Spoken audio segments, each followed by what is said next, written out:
historic endorsement encompasses the chapters of now New York City, now New York State, and now national.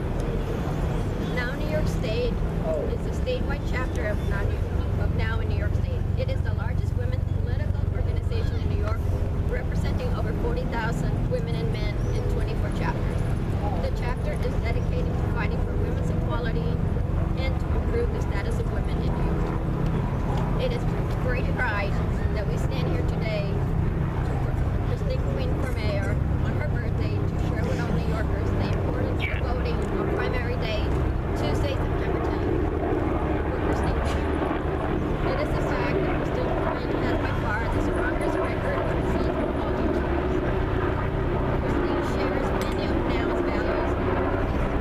Christine has passed 8 ballots on-time budget already.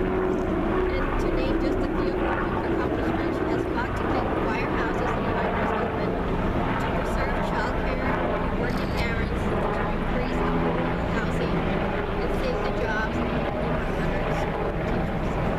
She has proven experience in working in New York City, diverse neighborhoods from Jackson Heights to Washington Heights. Christine Quinn has championed equal pay and workplace issues for women. She has helped lead the fight to restore and protect city funds to ensure 200,000 kids have quality after-school programming and 50,000 children will receive child care, and their mothers, fathers, or guardians will go to work every day with the security of dependable child care.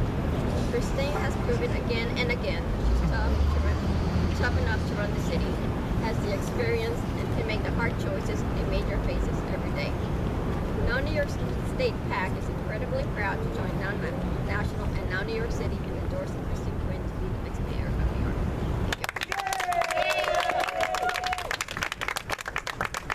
It is my great pleasure to introduce to you Terry O'Neill, President of the National Organization for Women, which has a long history of working to elect women in office.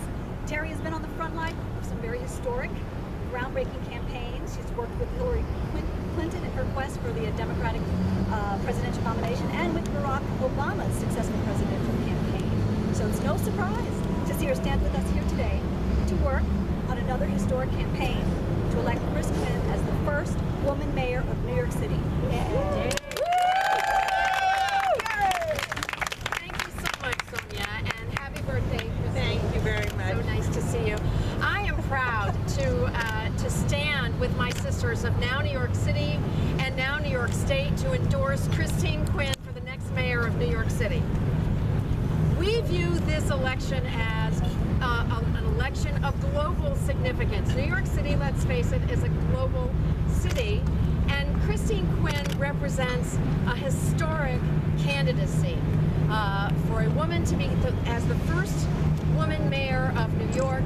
Christine is not only a good leader for all of us, she is a champion for women's issues. You heard some of the things that she did. Gabby listed some of the things. She also has fought for comprehensive sex education in the public schools. She has fought to crack down on for-hire taxes, for-hire cars that enhance trafficking, sex trafficking in the city. She has fought to stop illegal harassment of women attempting to access services at reproductive health care clinics. Christine Quinn has been there for women, and women voters are going to be there with her.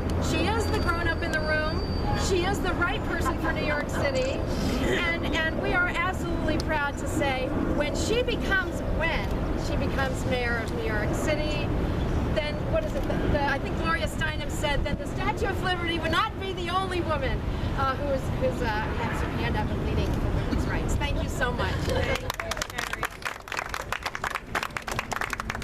And may I introduce the next mayor of New York City, Christine Quinn.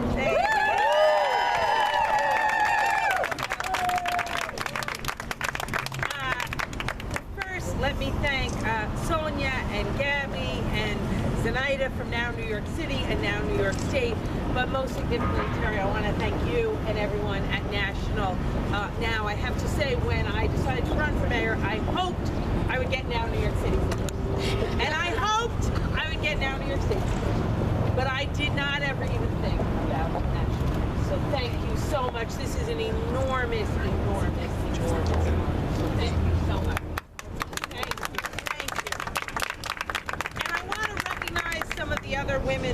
with us today, without whose historic first, I do not believe I would be in the position that I am in today. I want to recognize Assemblymember Carmen Arroyo, the first Puerto Rican woman elected to the New York State Assembly. Her support and her daughter's support is on top of the support of other important Puerto Rican women, including the first woman to be elected the mayor of San Juan and the first woman to be elected the governor of Puerto Rico, Sila Calderon, who joined us last week. So, and Carmen had quite a reception for us. Could I borrow the microphone? She's going to sing. No, I'm not. You can hear Carmen's campaign song in Spanish later. But we love it. And we love Carmen, but we're not going to let her sing. My dear, dear friend, without whom, as a woman and an openly LGBT person, I would not have had the possibility to have run for the council, win the council, be the speaker, and now be in this position. Someone who broke through barriers for all of us in the LGBT community and women. The first woman in the LGBT elected official in the state, in the history of the state,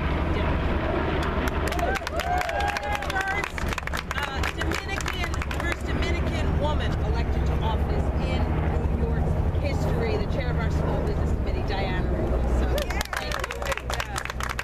Someone as a working mom of 2 little boys makes it look easy every day, and I know it's not, Diana. You're an inspiration to all of us.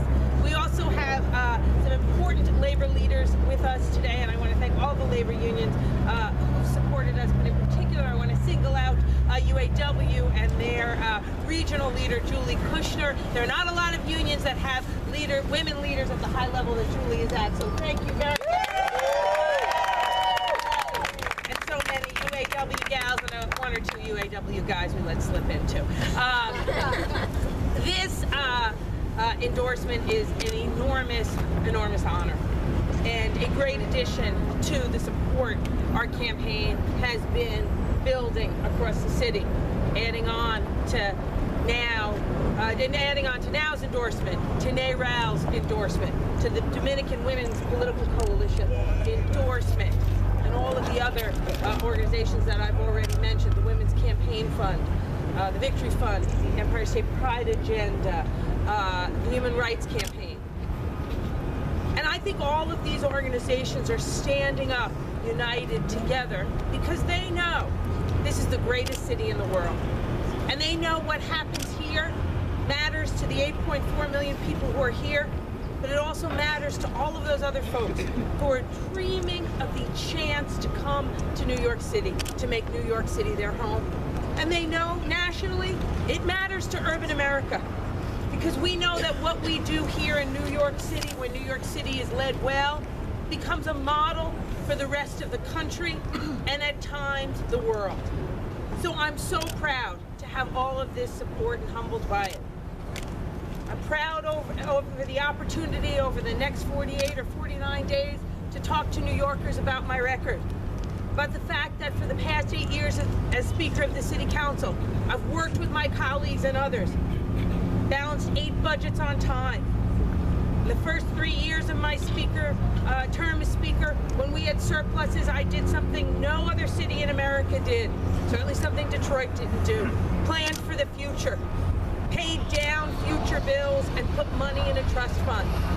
And when times were tough and there were calls to lay off 4,100 school teachers, I brought the union and my colleagues and the Department of Education in a room, and we found concessions and we saved those jobs. When Philadelphia unfortunately had to close libraries, we did not. When we needed someone to stand up for the tenants of this city and improve the quality of housing that had deteriorated because of the foreclosure crisis, we did that. We passed the Safe Housing Law.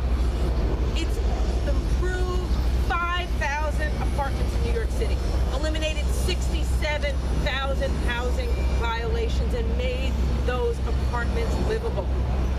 When women, particularly in the Bronx, were being harassed when they were going to family planning clinics for their gynecological services, we didn't turn a blind eye and a deaf ear. We passed legislation to protect them.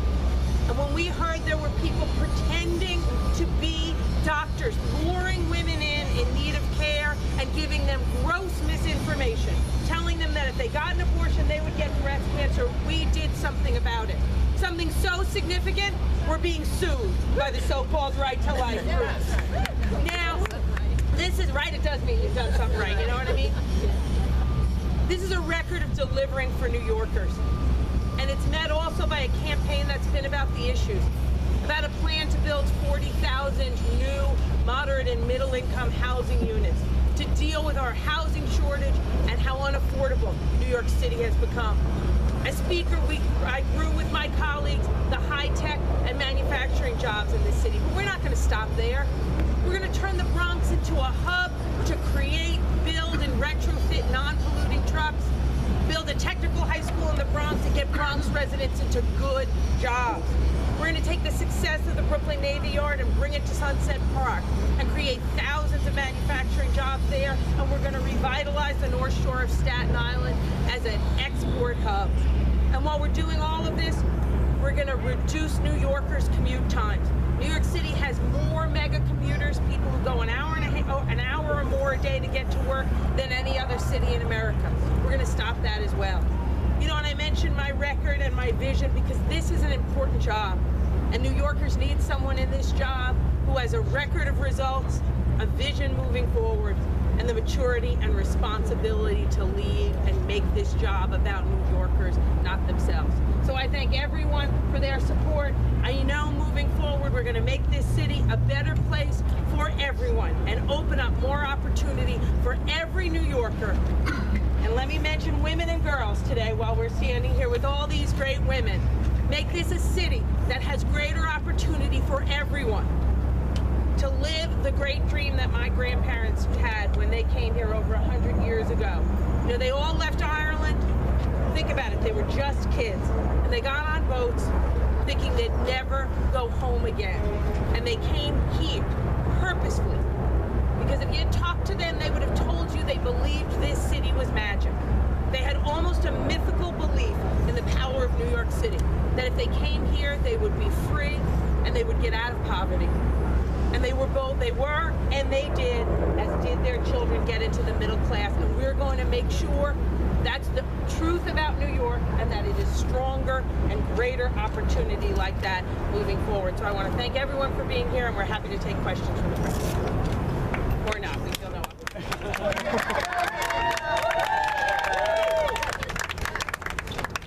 Sure. I think if I said no, I probably would. Feliz cumpleaños. Dios te bendiga. Mírala, qué linda viene. Mírala, qué linda va. Nuestra futura alcaldesa que no da ni un paso atrás. Christine Quinn, ese es su nombre. Por ella voy a votar con una mujer alcalde. ¿Cómo vamos a gozar? Dios te bendiga, Cristina, en nombre de la comunidad.